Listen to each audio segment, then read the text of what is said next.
Hello students, welcome to स्वाध्याय classes. आज हम जो 2019 में प्रयोगशाला सहायक का एग्जाम हुआ था उसमें जो फिजिक्स का क्वेश्चन आया था उसको सॉल्व करेंगे। तो क्वेश्चन क्या है, दिए गए चित्र में 6 ओम प्रतिरोध में बहने वाली धारा का मान है। हमको ये एक चित्र दिया गया है, उसमें जो 6 ओम प्रतिरोध बह रहा है उसमें धारा का मान निकालना है। टोटल धारा हमको दिया हुआ है, आई नेट दिया हुआ है 1.2 एम्पियर। अब हम निकालेंगे आर नेट। ठीक है, टोटल रेजिस्टेंस निकालेंगे तो क्या होता है, ए इंटू बी अपॉन ए प्लस बी। मीन्स ए क्या है 6 इंटू बी क्या है 4, तो 6 प्लस 4 यानी क्या आ जाएगा 24/10 इज इक्वल टू 2.4 ओम। अब वी नेट क्या होगा, V is equal to I R होता है। ठीक है, तो V net is equal to I net into R net. तो आई नेट क्या दिया गया है 1.2 एम्पियर और आर नेट अभी अभी हमने निकाला 2.4 ओम।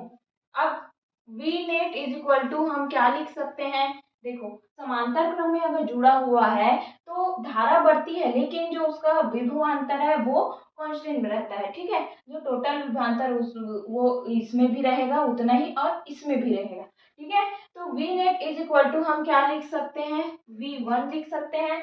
क्यों, क्योंकि हमको 6 ओम प्रतिरोध वाले का धारा निकालना है इसीलिए V1 लिखेंगे। तो V is equal to I R होता है। ठीक है, तो आई V1 के लिए I क्या होगा, I1 होगा। ठीक है, V1 के लिए क्या होगा, ये I धारा I1 होगा इंटू R।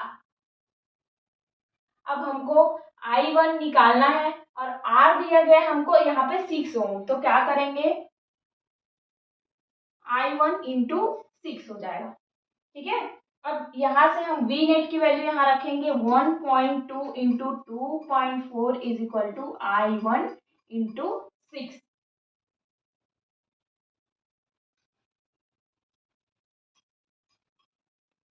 तो क्या आ जाएगा, I1 is equal to 1.2 into 2.4 upon 6, तो 0.4।